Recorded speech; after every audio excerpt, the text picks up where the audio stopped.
제가 최근에 좀 감기 몸살이 좀 있어가지고 좀 많이 이제 힘들었는데 여러분들 혹시 감기 몸살 나는 피해갔다 하시는 분들 계십니까? 그래 감사하네요. 네. 모든 분들이 다 이제 감기 몸살 피해가면 참 좋겠습니다. 한번 제가 걸려보니까 온몸에 힘이 없고 되게 많이 좀 힘들더라고요. 근데 한편 이런 생각도 해봤어요. 인생의 힘듦에 비한다면 이까지 뭐 감기 몸살이야 얼마든지 그냥 툭툭 털고 일어날 수 있다 생각되어집니다.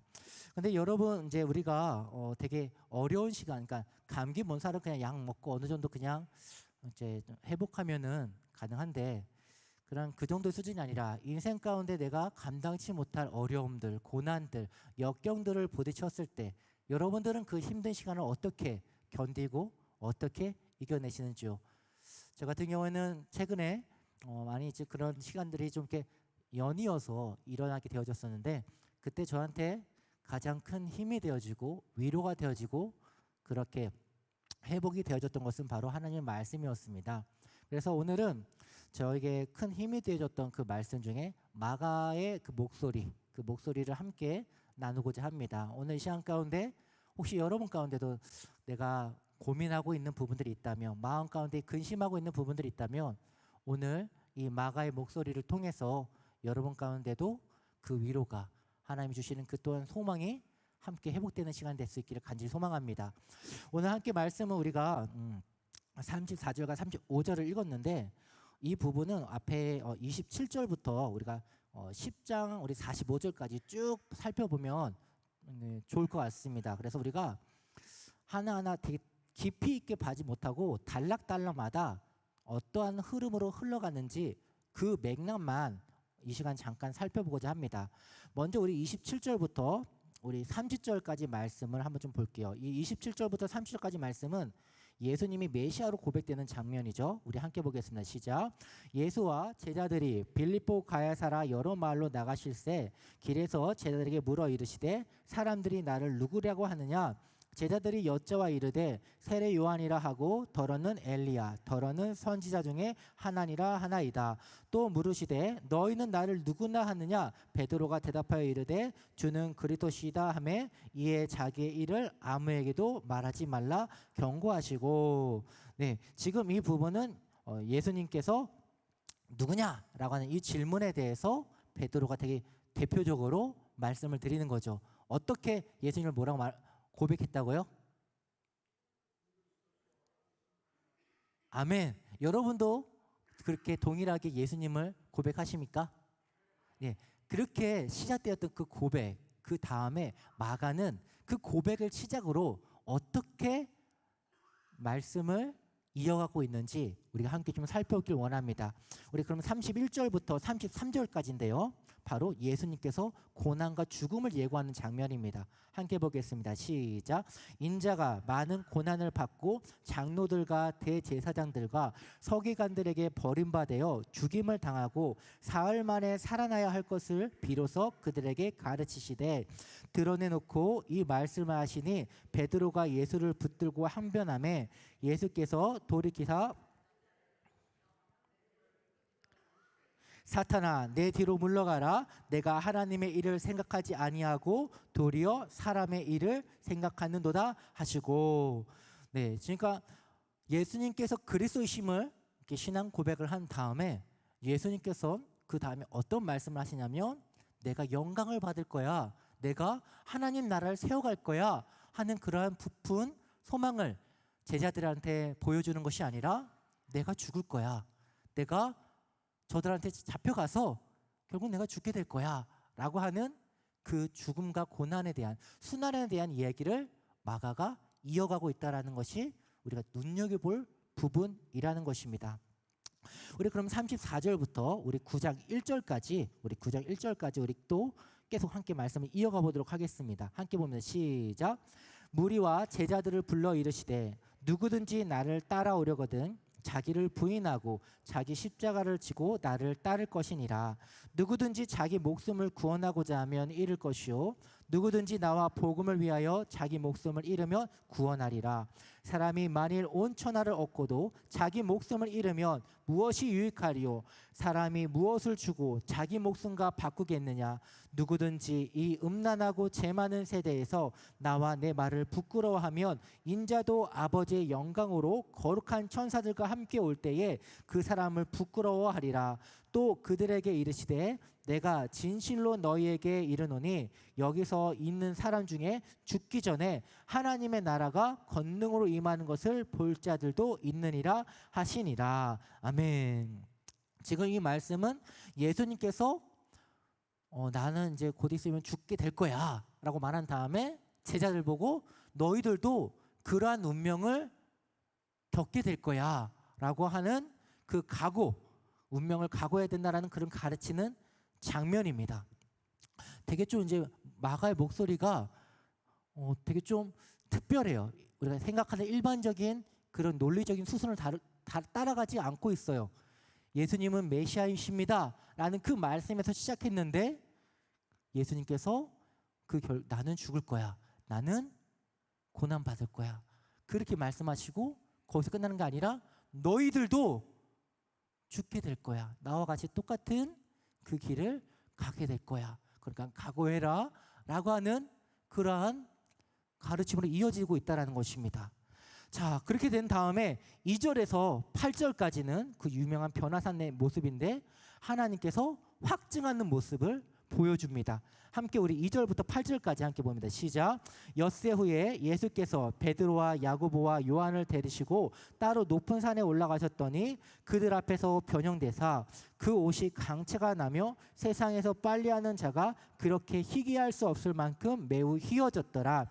이에 엘리야가 모세와 함께 그들에게 나타나 예수와 더불어 말하거늘 베드로가 예수께 고하되 랍비여 우리가 여기 있는 것이 좋사오니 우리가 초막 셋을 짓되 하나는 주를 위하여 하나는 모세를 위하여 하나는 엘리야를 위하여 하시나이다 하니 이는 그들이 몹시 무서워하므로 그가 무슨 말을 할지 알지 못함이더라. 마침 구름이 와서 그들을 덮으며 구름 속에서 소리가 나되 이는 내 사랑하는 아들이니 너희는 그의 말을 들으라 하는지라. 문득 둘러보니 아무도 보이지 아니하고 오직 예수와 자기들 뿐이었더라. 아멘. 지금 앞에 있는 예수님이 그리스도시라는 것을 선언한 그 다음부터 고난을 받고 죽어야 된다는 그 말씀과 제자들을 초청하는 그 운명을 초청하는 그 말씀을 권면하고 마가는 그 다음에 어떠한 사건을 집어넣었냐면 변화산에서 모세와 엘리야가 등장하는 이 사건을 그 이야기로 넣습니다. 그리고 클라이막스로 하나님께서 확증하는 메시지를 보여줍니다. 이는 사랑하는 내 아들이니 하면서 누구의 말을 들으라? 너희는 그의 말을 들으라 라고 하는 하나님의 그 말씀으로 지금 이 사건들이 계속해서 어떻게 흘러갈 것인지 되게 강조하고 있는 모습이죠. 이에 대해서 이제 9절에서 13절까지 예수님께서 이제 어떤 말씀을 하고 있는지 우리 함께 또 살펴보겠습니다. 함께 봅니다. 13절까지입니다. 시작. 그들이 산에서 내려올 때에 예수께서 경고하시되 인자가 죽은 자 가운데 살아날 때까지 본 것을 아무에게도 이르지 말라 하시니 그들이 이 말씀을 마음에 두며 서로 문의하되 죽은 자 가운데서 살아난다는 것이 무엇일까 하고 이에 예수께 묻자와 아르되 어찌하여 서기관들이 엘리야가 먼저 와야 하리이까 하나이까 이르시되 엘리야가 가연 먼저 와서 모든 것을 회복하거니와 어찌 인자에 대하여 기록하기를 많은 고난을 받고 멸시를 당하리라 하였느냐. 그러나 내가 너희에게 이르노니 엘리야가 왔으되 기록된 바와 같이 사람들이 함부로 대우하였느니라 하시니라. 아멘. 지금 변화산에서 그 큰 영광을 보여주었잖아요. 그러면서 그 큰 영광을 보고 제자들과 함께 산에서 내려오는데 그 내려오는 가운데 예수님이 제자들한테 또다시 하시는 말씀이 얘들아 내가 이스라엘을 크게 부흥시켜 줄게. 내가 너희들이 바랬던 그 메시아로서 내가 큰 영광을 보여줄게 라는 말씀이 전해주는 게 아니라 어떤 말씀을 보여주고 있어요? 내가 어떻게 한다고요? 죽는다. 또다시 내가 죽는다라는 그 말을 예수님이 다시 한 번 더, 내가 또 순환을 당할 것을, 죽을 것을 또다시 내려오는 가운데 선포하고 있다라는 거예요. 마가의 목소리가 좀 특별하죠.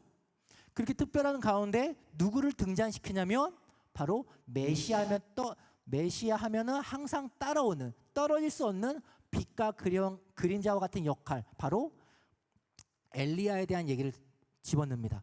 엘리야가 바로 누구냐? 여기는 정확하게 기록되어 있지 않지만은 바로 세례 요한이라는 것을 우리는 알고 있습니다. 근데 그 세례 요한이 어떻게 죽었죠? 되게 큰 영광과 영화를 누리다가 생을 마쳤나요?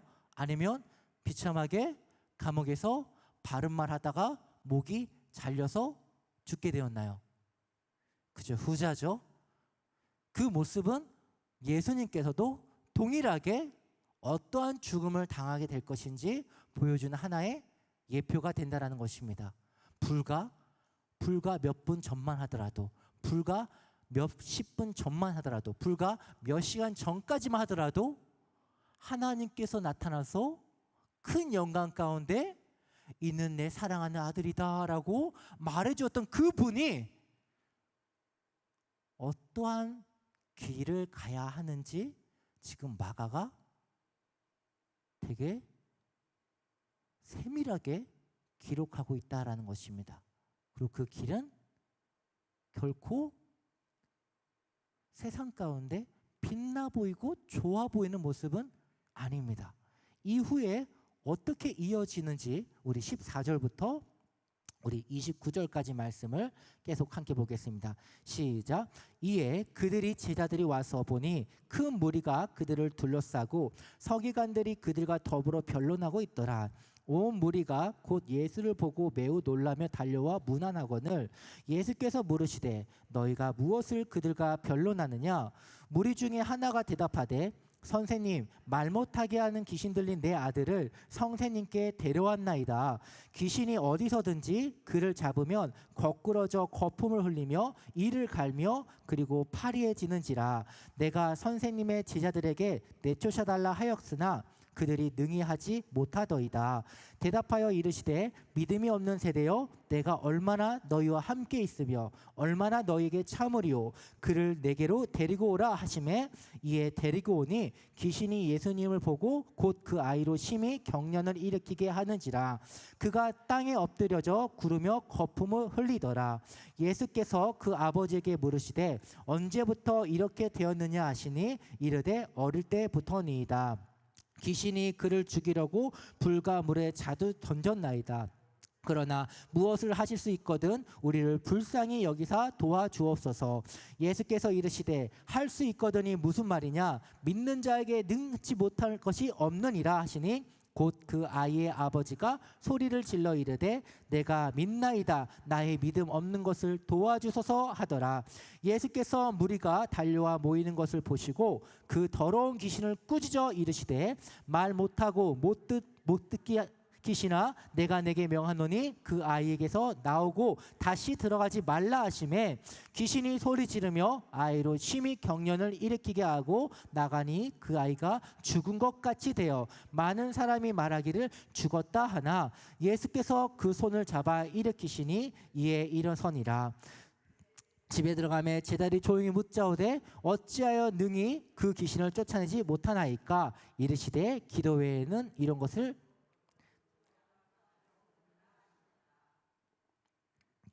아멘. 그러니까 이 말씀은 왠지 생뚱맞아져요. 우리가 지금 예수님은 그리스도이십니다라는 그 고백으로부터 쭉 지금 그 문맥을 이어가고 있는데, 근데 예수님께서 메시아입니다라고 딱 증명을 딱 하고 난 다음에 너희들은 죽을 거야. 나는 죽을 거야. 너희들도 죽을 거야. 다시 예수님께서 하나님의 영광 가운데 딱 나타나고 난 다음에 나는 죽을 거야 라고 말했어요. 그 다음에 나오는 게 지금 이 사건이에요. 무슨 말이죠? 지금 계속 순환에 대해서 예수님께서 순환에 대해서 계속 예고하시면서 준비할 수 있도록 제자들에게 가르치고 있는데 갑자기 이 생뚱맞은 얘기는 무슨 얘기일까요? 이게 생뚱맞은 얘기가 아닙니다. 우리가 다시 한 번 더 19절 말씀 한번 봐볼까요? 19절 말씀 함께 봅니다. 시작. 대답하여 이르시되 믿음이 없는 세대여 내가 얼마나 너희와 함께 있으며 얼마나 너희에게 참으리요 그를 내게로 데려오라. 그러니까 지금 예수님께서는 지금 언제까지 너희들 계속 같이 있는다, 같이 있지 못한다? 네, 같이 있지 못한다라고 하는 진짜 그 긴박한 상황에 대한 부분들을 얘기해주고 있으면서 또 다시 26절과 우리 27절 말씀도 우리 함께 좀 보겠습니다. 26절입니다. 시작. 귀신이 소리를 지르며 아이로 심히 경련을 일으키게 하고 나가니 그 아이가 죽은 것 같이 되어 많은 사람이 말하기를 죽었다 하나 사람들이 죽었다고 말하고 있습니다. 그런데 27절 시작. 예수께서 그 손을 잡아 일으키시나니 이에 일어서니라 라고 되어져 있어요. 그러니까 결론적으로 말을 하자고 하면 이 부분이 예수님의 순환의 마지막, 우리 죽으신 다음에 죽음으로 끝나는 게 아니라 어떻게 된다고요? 일어나신다, 부활하신다, 생명이 죽음을 승리케 한다, 이기신다라는 우리는 다 알고 있지만 이 당시의 제자들은 몰랐기 때문에 이 사건을 통해서 다시 한 번 더 그 부분들을 상기시켜 주시고 알려주시는 그러한 부분이라는 것이죠. 마가의 목소리가 조금씩 이제 좀 선명해지는 줄 믿습니다. 그럼 이 이후에 어떻게 또 다시 마가가 말을 이어가고 있는지 우리 30절부터 우리 32절까지 함께 봅니다. 시작. 그곳을 떠나 갈릴리 가운데로 지날새 예수께서 또 인자가 사람들 손에 넘겨져 죽임을 당하고 죽은 지 3일 만에 살아나리라는 것을 말씀하셨기 때문이더라. 그러나 제자들은 이 말씀을 깨닫지 못하고 묻기도 두려워하더라. 예수님께서 방금 전에 지금 어떤 역사를 행하셨죠? 귀신 들려서 괴로워했던 그 아이를 치료해 주시는 그러한 놀라운 권능을 보여주셨죠. 그런데 그 다음에 예수님이 또 하시는 말씀이 뭐라고 한다고요? 내가 죽는다. 또 이 말씀 하시는 거예요. 근데 더 이상 제자들이 거기에서 왜 예수님 대체 계속 죽는다 하십니까? 더 이상 말을 못 한다는 거죠. 분명 예수님 말씀하신 저것에는 무슨 뜻이 있다라는 것을 제자들조차도 이제 알겠다라는 거예요. 무슨 뜻이 있다라는 것을 감을 잡겠다는 건데, 근데 정확히 그것이 무슨 뜻인지 도저히 물어보기가 이제는 겁난다라는 것이에요. 자, 이제 마가가 그 다음에 어떠한 말로 이어지는지 우리 33절부터 우리 37절까지 또 함께 보겠습니다. 시작. 가버나움에 이르러 집에 계실새 제자들에게 물으시되 너희가 길에서 서로 토론하던 것이 무엇이냐 하시되 그들이 잠잠하니 이는 길에서 서로 누가 크냐 하고 쟁론하였음이니라.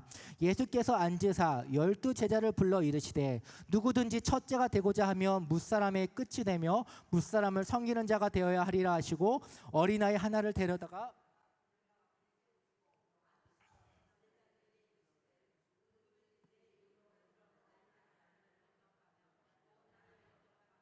나를 보내신 이를 영접함이니라. 아멘. 예, 지금 그러니까 되게 재미난 부분이 뭐냐면 앞에 32절에 제자들이 예수님께서 나는 죽을 거다라고 할 때 깨달았다고요? 깨달지 못했다고요? 깨닫지 못했다라고 그 말씀을 하셨잖아요. 그러니까 그 다음에 나오는 얘기가 어떤 내용이냐면은 누가 크냐라는 얘기를 하는 거예요. 누가 크냐? 네가 크냐? 내가 크냐? 이 얘기를 하고 있어요. 참 되게 역설적이게 뭐냐면 지금 이들은 예수님이 손수 키웠던 동고동락하면서 키웠던 제자들이잖아요. 그런데 예수님께서는 지금 집중하고 있는 게 뭐냐면 내가 감당해야 될 예수님의 감당해야 될 그 잔이에요. 그 잔을 피하지 않기 위해서 그 순환을 피하지 않기 위해서 예수님께서 지금 거기 계속 하나님의 뜻에 집중하면서 제자들한테 가르쳐주고 있어요. 모든 일상 가운데에서 계속 가르쳐주고 있어요. 근데 제자들은 거기에서 깨닫지 못하니까 계속 무슨 얘기를 하고 있냐? 누가 크냐? 네가 크냐? 내가 크냐? 네가 잘났냐? 내가 잘났냐? 이 얘기를 하고 있다라는 거예요. 되게 비슷한 모습을 보이지 않습니까? 제 모습만 보이진 않는 것 같습니다. 그럼 이 다음에 마가가 또 어떻게 이어가고 있는지 그럼 우리 함께 38절부터 41절까지 우리 함께 읽겠습니다. 시작. 요한이 예수께서 여짜오되 선생님 우리를 따르지 않는 어떤 자가 주의 이름으로 귀신을 내쫓는 것을 우리가 보고 우리를 따르지 아니하므로 그만하였나이다. 예수께서 이르시되 금하지 말라. 내 이름을 의탁하여 능한 일을 행하고 즉시로 나를 비방할 자가 없느니라. 우리를 반대하지 않는 자는 우리를 위하는 자니라. 누구든지 너희가 그리스도에게 속한 자라 하여 물 한 그릇이라도 주면 내가 진실로 너희에게 이르노니 그가 결코 상을 잃지 않으리라. 여기까지만 잃지 않으리라. 여기까지만 가보겠습니다. 지금 말 그대로 귀신을 쫓아내는 구마사를 놓고 어떤 얘기를 하고 있냐면 지금 물 한 잔에 대한 섬김에 대한 얘기를 하고 있어요. 앞에 있는 내용과 우리 어린아이에 대한 얘기를 잠깐 이제 딱 생략하게 되어졌는데 결국 누가 크냐라고 했을 때 예수님께서 보여줬던 부분은 어린아이처럼 딱 데려와가지고 결국 보여주는 모습들이 어떤 모습입니까? 섬김을 받는 자가 큰 자가 아니라 누구다? 섬기는 자가 더 크다라고 하는 그런 말씀을 하면서 결국 지금 이야기가 그 섬기는 자의 크기라고 말하면서 대표적으로 딱 보여주는 상징성이 어린아이라는 거예요. 그 어린아이는 어떤 아이죠? 그 당시에는 어린아이가 갖고 있는 위치는 사회적으로 되게 가장 밑바닥에 소외되어 보이는 그 아이의 모습을 예수님께서 딱 등장시키는 거죠. 그러면서 보여주는 말하는 그 메시지가 어디로 흘러가고 있냐면 지금부터는 천국에 대한 얘기로 지금 그 방향의 틀이 딱 틀어졌다라는 거예요. 되게 부드럽게 연결되고 있어요. 그런 천국의 틀을 딱 틀어가면서 얘기하는 부분이 뭐냐면 주님을 따르지 않는 자가 주님의 이름으로 귀신을 쫓아내고 있습니다. 여기서 우리가 막아버릴까요? 그들이 하지 못하게 막아버릴까요? 아니, 내버려 둬라 하면서 천국에 대한 얘기를 그들 가운데서도 동일하게 열려져 있는 모습으로 지금 예수님이 얘기를 하고 있고, 그 다음에 50절까지 천국은 누가 가는가, 어떤 사람이 천국 가는가에 대한 얘기가 계속 이어지고 있습니다. 우리 그런 부분들을 함께 우리 42절부터 계속 읽어보겠습니다. 시작. 또 누구든지 나를 믿는 이 작은 자들 중 하나라도 실족하게 하면 차라리 연자맷돌이 그 목에 매어 바다에 던지는 것이 나으니라. 만일 내 손이 너를 범죄하게 하거든 찍어버리라. 장애 들어가는 것이 두 손을 가지고 지옥고 꺼지지 않는 불에 들어가는 것보다 나으니라. 만일 내 발이 너를 범죄하게 하거든 찍어버리라. 다리 저는 자로 영생에 들어가는 것이 두 발을 가지고 지옥에 던져지는 것보다 나으니라. 만일 내 눈이 너를 범죄하게 하거든 빼어버리라. 한 눈으로 하나님의 나라에 들어가는 것이 두 눈을 가지고 지옥에 던져지는 것보다 나으니라. 거기에는 구더기도 죽지 않고 불도 꺼지지 아니하느니라. 사람마다 불로써 소금치듯 함을 받으리라. 소금은 좋은 것이로되 만일 소금이 그 맛을 잃으면 무엇으로 이를 짜게 하리요? 너희 속에 소금을 두고 서로 화목하라 하시니라. 결국 이 마지막 50절의 마지막 끝은 서로 화목하라 라고 하는 이 말로 지금 결론을 맺으면서 앞에 있는 부분, 분쟁하고 싸우고 하는 그 부분, 모든 부분들을 결론을 짓는, 화합 짓는 딱 마침표를 딱 찍게 되는데, 지금 결국 천국은 누가 가는가라는 이 질문으로 방향이 지금 딱 틀어졌다라는 거예요. 자, 여기 잠깐만 정리를 해볼게요. 예수님은 누구신가? 바로 메시아이십니다. 바로 구세주이십니다. 라는 이 질문에서부터, 이 위대한 신앙의 고백에서부터 출발되었습니다. 근데 그 출발된 그 다음의 여정은 마가의 목소리가 죽을 것이야, 고난을 받을 것이야, 수치를 당할 것이야 라는 그 길로 연결했습니다. 이것을 반복했죠. 그 다음에 다시 말씀하기를 그 순환과 그 수치를 당함으로 그럼 그 결과가 무엇이냐라고 얘기를 하면서 결국 보여지는 부분들이 천국에 대한 하나의 모습을, 누가 천국에 갈 것인가라는 질문으로 마가가 이야기를 끌고 가고 있다는 것입니다. 그럼 우리 그 다음부터 우리 함께 또 1절부터 12절까지 10장 1절부터 12절까지 말씀을 한번 좀 볼게요. 되게 재미난 부분이 나오는데요. 함께 보겠습니다. 시작. 예수께서 거기서 떠나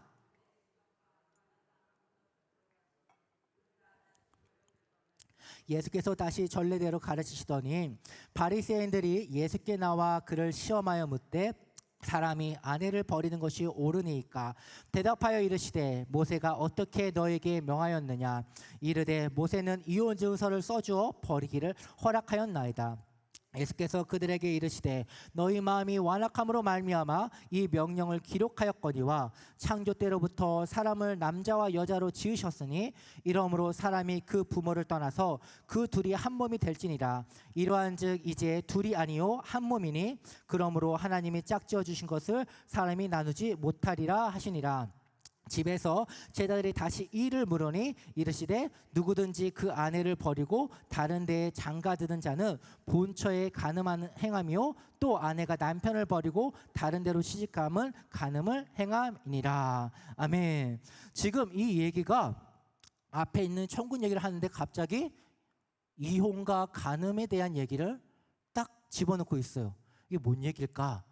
지금 이 부분에 대해 풀기 위해서 이 부분 말고 그 다음 대한 얘기들을 먼저 좀 살펴본 다음에 다시 여기로 돌아와서 마가가 하고자 하는 메시지가 목소리가 무엇인지 좀 더 우리 또 추론해 보도록 하겠습니다. 우리 17절부터 아니죠 13절부터 16절까지 어떠한 메시지인지 우리 함께 어떠한 주제를 다루는지 함께 보겠습니다. 시작. 사람들이 예수께서 만져주심을 바라고 어린아이들을 데리고 오매 제자들이 꾸짖거늘 예수께서 보시고 노하시어 이르시되 어린아이들이 내게로 오는 것을 용납하고 금하지 말라. 하나님의 나라가 이런 자의 것이니라. 내가 진실로 너희에게 이르노니 누구든지 하나님의 나라를 어린아이와 같이 받들지 않는 자는 결단코 그곳에 들어가지 못하리라 하시고 그 어린아이들 안고 그들 위해 안수하시고 축복하시느니라. 여러분이 듣기에는 지금 23절부터 16절까지 주제가 어떤 주제인 것 같습니까? 마가는 지금 무슨 얘기를 하고 있는 것 같습니까? 제가 보기에는 천국은 누가 가냐? 이 질문에 대한 얘기를 해주고 있는 것 같습니다. 여러분 보기에는 어떤 것 같습니까? 자, 그럼 우리 17절부터 우리 22절까지 말씀도 한번 살펴보도록 하겠습니다. 제가 보기에도 이 질문에 대해서 천국은 누가 가는 것인가? 라는 그 질문에 대해서 마가가 얘기하고 있는 것 같은데 우리 17절부터 함께 보겠습니다. 시작. 예수께서 길에서 나가실새 한 사람이 달려와서 꿇어앉아 묻자오되 선한 선생님이여 내가 무엇을 하여야 영생을 얻으리이까? 예수께서 이르시되 내가 어찌하여 나를 선하다 일컫느냐? 하나님 한 분 외에는 선한 이가 없느니라. 내가 계명을 안 하니 살인하지 말라, 간음하지 말라, 도둑질하지 말라, 거짓 증언하지 말라, 속여 빼앗지 말라, 내 부모를 공경하라 하였느니라. 그가 여짜오되 선생님이여 이것은 내가 어려서부터 다 지켰나이다. 예수께서 그를 보시고 사랑하사 이르시되 내게 아직도 한 가지 부족한 것이 있으니 가서 내게 있는 것을 다 팔아 가난한 자들에게 주라. 그리하면 하늘에서 보화가 내게 있으리라. 그리고 와서 나를 따르라 하시니 그 사람이 재물이 많은 고로 이 말씀으로 인하여 슬픈 기색을 띠고 근심하며 가니라. 앞에서는 누가 천국에 가냐라고 했을 때 어린아이와 같은 자가 천국에 간다 라고 얘기를 했습니다. 두 번째는 누가 천국에 가냐라고 했을 때 부자가 천국에 간다 못 간다? 갈 수도 있죠. 갈 수도 있는데 낙타가 바늘구멍 들어가는 것보다 어렵다라고 예수님께서 말씀을 하셨죠. 그러니까 이 부분에 대해서 잠깐 좀 배경만 잠깐 좀 얘기를 드리자면 이 부분에 나오는 이 청년, 부자 청년은 당시 유대인들에게 누가 천국에 갈까라고 했을 때 대표적으로 이런 사람이 천국에 갑니다라고 보여주는 대표적인 샘플이에요. 율법도 잘 지키고 그리고 선행도 행하면서 모든 부분 가운데 흠이 없는 그러한 남자의 모습이었던 것이죠. 그런데도 불구하고 예수님의 평가에서는 천국 간다 못 간다? 못 간다라는 표현이 되었어요. 왜? 예수님을 사랑하는 것보다 무엇을 더 사랑하기 때문에? 돈을 더 사랑하기 때문에.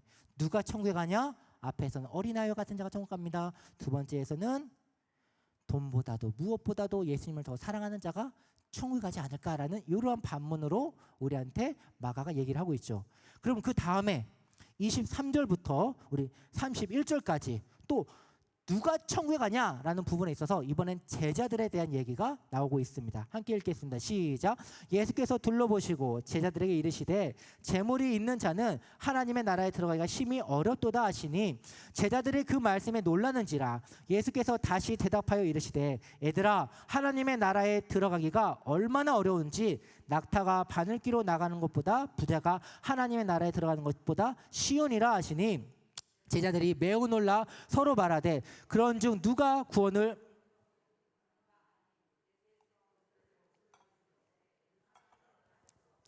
하나님으로는 그렇지 아니하니 하나님으로서는 다 하실 수 있느니라.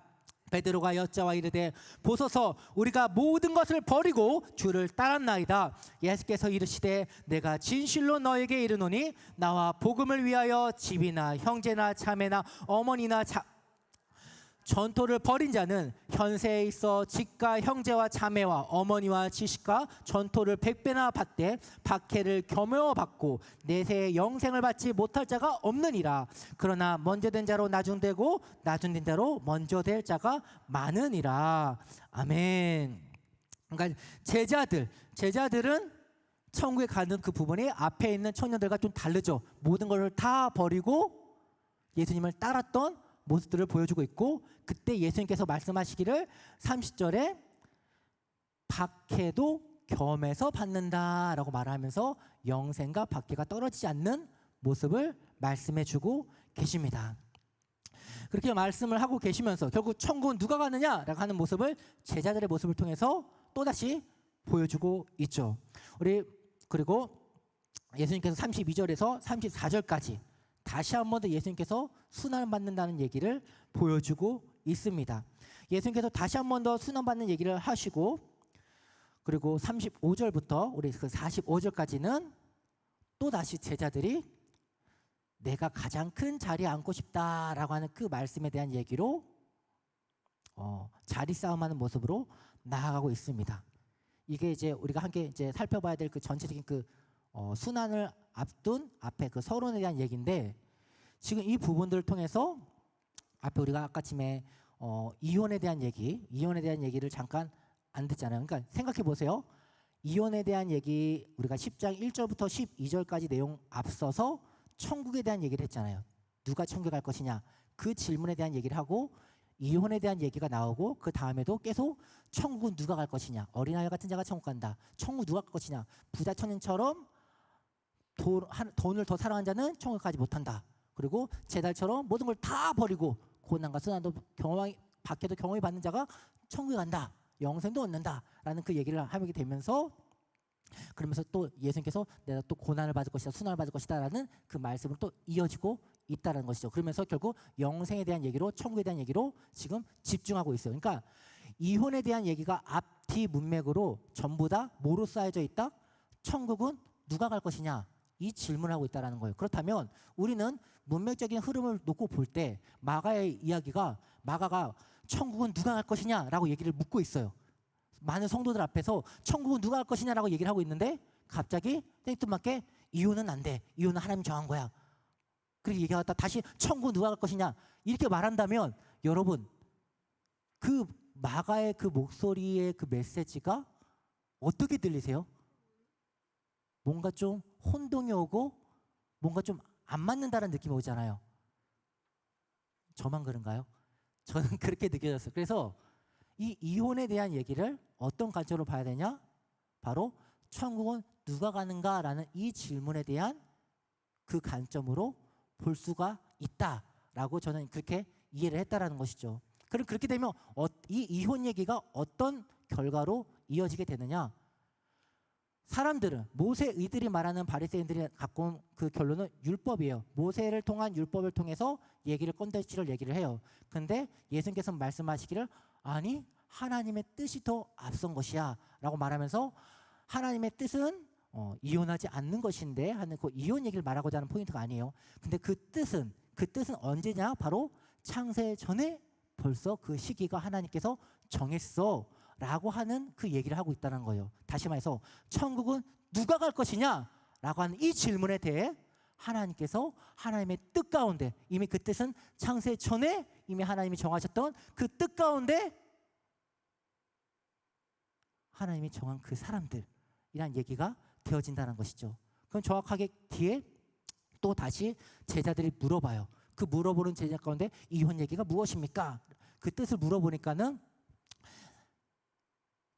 이혼, 간음한 것은 남자든 여자든 모두가 다 잘못된 것이다 라고 얘기를 하고 있죠. 다시 말하자면 하나님의 뜻대로 행하는 자라야 누가 간다? 어디 간다? 천국 간다. 그렇게 이해가 되어진다라는 얘기입니다. 그러니까 이 부분을 예수님께서 그 결혼 이야기로 이렇게 풀었고, 저는 마가의 목소리가 바로 그러한 부분들이 일맥상통하게 계속 이어졌다라고 저는 이렇게 받아들이고 해석을 하는 것이죠. 이렇게 해석을 했는데 결국 재미난 부분이 뭐냐면 똑같은 제자들의 패턴이 두 군데에서 결론 클라이막스 부분에 대해서 이렇게 재미난 부분이 나와요. 첫 번째 부분에서는 누가 더 큰 자냐라는 이 부분으로 싸우게 되었고, 맨 마지막 부분 읽진 않았지만 35절에서 45절에서는 내가 예수님 옆에 앉길 원한다. 내가 예수님 옆에 서길 원한다. 내가 큰 자리에 앉길 원한다. 내가 세상 가운데 가장 큰 영화로운 자리에 앉길 원한다는 그 자리 싸움, 높아지는 싸움, 이 싸움을 제자들이 하고 있다라는 것입니다. 그러니까 말씀을 정리를 해볼게요. 예수님께서 예수님의 그리스도이심을 그 선포하는 그 신앙으로부터 시작을 했지만 마가는 곧장 예수님의 그 고난과 죽음을 예언하는 장면으로 이끌었고 제자들에게도 동일한 그 운명을 맞이해야 될 것을 가르쳐주고 있습니다. 그런데 그러한 부분들을 변화산의 이적과 귀신 들린 그 아이를 치료하는 사건들을 통해서 예수님께서 영광받는 것이 아니라 또다시 고난과 죽음을 다시 예언하면서 고난과 죽음을 되게 강조해야 된다는 것을 보여주고 있습니다. 그렇게 계속 그 고난과 죽음에 대해서 몇 번씩 강조를 하면서 그렇게 고난과 죽음에 대한 집중을 사람들이 딱 지목을 했을 때 마가 그 다음에 어디로 시선을 옮기게 되냐면 천국은 누가 가는가라는 그 질문으로 마가가 이야기를 바꿨다라는 것입니다. 그렇게 되면서 계속 몇 가지의 사건들을 이어가면서 총 5가지의 이야기를 이어가면서 천국은 누가 갈 것이냐라고 얘기를 하는데 결국 예수 그리스도심을 믿는 제자는 예수님을 본받아 예수님의 제자로서 살아갈 때 천국에 들어간다라는 결론에 우리는 도달하게 된다라는 것입니다. 그런데 제자라고 하는 이 말은 잠깐만 얘기를 드리자면 제자라고 하는 말은 그 헬라어의 원어를 보면 배우다라는 뜻에서 나오거든요. 그러니까 우리가 예수님의 제자라는 말은 누구를 배운다는 거예요? 예수님을 배운다는 것이죠. 예수님의 삶, 예수님의 가치관, 예수님의 말, 예수님의 언행, 이 모든 부분들을 배운다는 것이 바로 예수님의 제자라는 뜻일 것입니다. 그런데 제자들은 예수님의 그 가르침에 대해서 이해를 못하고 깨닫지 못하고 예수님과 정반대의 모습을 행하는 모습을 지금 마가가 2군데를 연속으로 기록했다라는 것입니다. 이것은 우리한테 되게 중요한 부분들을 보여주고 있습니다. 왜냐하면 우리도 동일한 부분의 실수들을 계속 반복하기 때문에 그렇습니다. 우리 역시도 예수님께서는 죽어야 돼. 천국에서는 섬기는 자가 높이 올라가는 것이고 이 땅에서 섬김받는 자가 천국에서는 오히려 낮은 자가 돼 라고 말하는 것에 대해서 크게 우리가 거기에 대해서 도전받지 않습니다. 우리는 오히려 이 땅에서 제자들의 모습처럼 섬김받기를 원하고 높아지기를 원하고 성공하기를 원하고 부귀 영화를 누리기를 원하는 그런 모습이죠. 마치 부자 청년처럼 점점 모든 것들을 누릴 수 있는 바로 마법의 그 돈, 거기에 마음을 쑥 빼앗기는 그런 삶을 신앙생활을 많이 하고 있다라는 것입니다. 그렇기 때문에 우리가 오늘 이 본문의 말씀을 통해서 다시 한 번 더 내 신앙생활을 마가의 목소리를 들어볼 필요가 있다라는 것이죠. 결국 어떤 질문을 위해서 천국은 누가 가는가? 이 질문 때문에 우리가 마가의 목소리를 기울여야 된다라는 것입니다. 근데 또 한 가지 이제 생각해 보기를 제자들이 도대체 왜 예수님과 함께 생활을 하면서도 왜 그들은 이렇게 높아지는 그 자리를 비우지 못했을까라는 이 부분을 잠깐 고민해 봤는데 결국은 세상 것을 사랑하는 것이 마음 가운데 존재하기 때문에 그랬다라는 것입니다.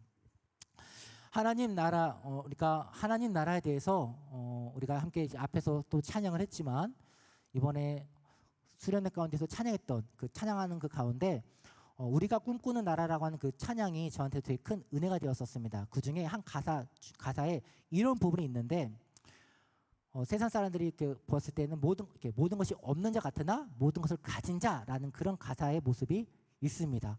바로 성도는 바로 그런 자입니다. 세상 사람들이 봤을 때는 저 사람은 못나 보이고 아무것도 없는 거 보이고 정말 실패한 자의 모습처럼 보여지지만 하나님 나라에서는 그 자처럼 큰 자가 없고 그 자처럼 위대한 자가 없고 그 자처럼 하나님의 사랑을 받는 자가 없다라는 것입니다. 그러니 우리는 선택할 수가 있습니다. 이 땅에서 칭송받을지 아니면 하늘에서 칭송받을 것인지 어떤 선택을 어떤 삶을 여러분은 선택하시겠습니까? 제 장례식 때 받았던 하나님의 큰 은혜가 있는데 그 은혜를 간증하는 것으로 오늘 말씀을 마치겠습니다. 그때 참 어려운 시기 가운데 최근 어려운 시기 가운데 많은 분들이 함께 와주시고 그 자리 가운데 크게 함께 동참해 주셔서 큰 힘이 되었습니다. 그래서 참 이제 감사하고 고맙고 그런 마음들이 이렇게 있는데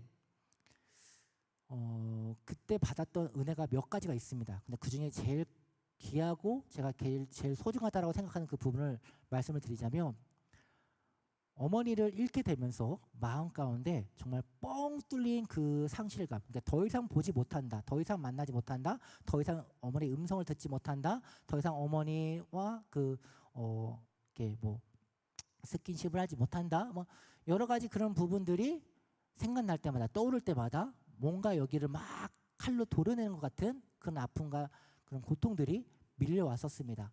그래서 결국 어떻게 했냐면 뻥 뚫린 것 같은 그러한 이제 큰 아픔이 있었는데 그때 하나님께서 어떠한 은혜를 주셨냐면 그 뻥 뚫린 자리에 하나님의 나라로 하늘나라의 소망으로 채워주셨습니다.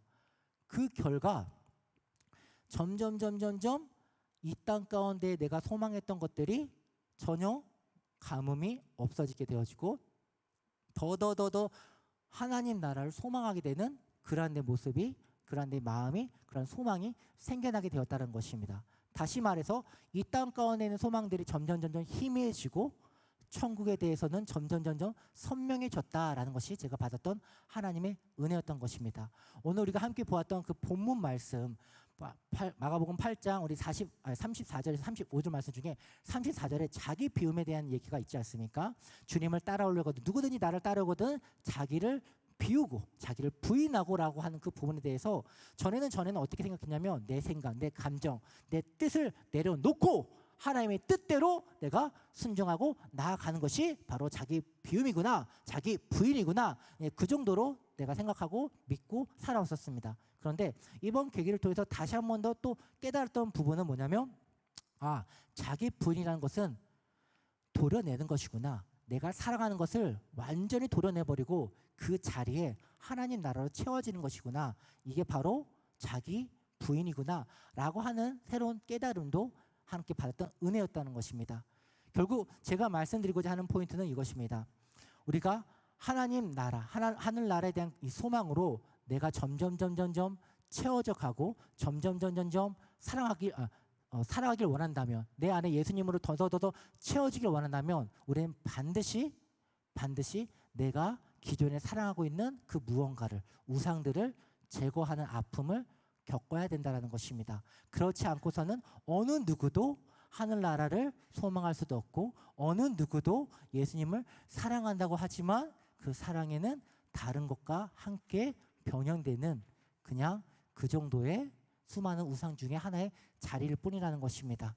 그래서 우리가 바라기는 점점 우리가 하나님의 나라로 우리의 마음들이 가득 차길 소망합니다. 그리고 그러한 은혜가 비록 아플지라도 비록 고난 가운데 있을지라도 비록 내가 싫어하는 역경이 내게 다가와야 한다 할지라도 그 결과 내 안에 하나님 나라가 세워진다라면 주님 그 길을 갈 수 있게 믿음을 더해 주시고 그 길을 갈 수 있도록 용기를 주시옵소서라고 우리가 함께 결단하고 우리가 그런 은혜를 사모하는 그런 우리가 기도로 나아가길 소망합니다. 그런 소망을 품고 우리 함께 찬양하면서 기도하길 원합니다. 우리 함께 나는 주님께 속한 자 함께 찬양하고 우리 함께 기도하겠습니다.